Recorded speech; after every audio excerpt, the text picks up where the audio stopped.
আইপিএলে আরও একটি ম্যাচ বেশি খেলার ছাড়পত্র পেল মুস্তাফিজুর রহমান। মাত্র এক ম্যাচ সময় বাড়ানোয় এবার বিসিবির ওপর চরম খেপেছে মহেন্দ্র সিং ধোনি। পাপনকে একেবারে ধুয়ে দিল ধোনি। এবারের আইপিএলে নিজের সেরা ছন্দে রয়েছে মুস্তাফিজুর রহমান। যদিও গত ম্যাচে সেভাবে আলো ছড়াতে পারেনি মুস্তাফিজ, তবে ম্যাচ জয়ে তার অবদান অস্বীকার করতে পারবে না চেন্নাই।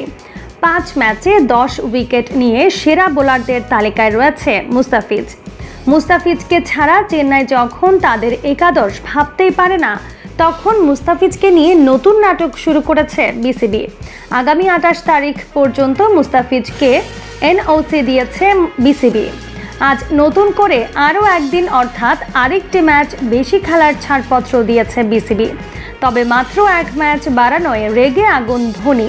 তিনি বললেন, মুস্তাফিজ আমাদের গুরুত্বপূর্ণ বোলার, তাকে পুরো আইপিএলের জন্য বিসিবিকে আমরা জানিয়েছিলাম। তবে হঠাৎ তারা মাত্র একটি ম্যাচ বেশি খেলার ছাড়পত্র দিয়েছে। একটি ম্যাচ খেলার চেয়ে না খেলাই ভালো ছিল। বিসিবি তাদের ক্রিকেটার দিয়ে তালবাহানা শুরু করেছে।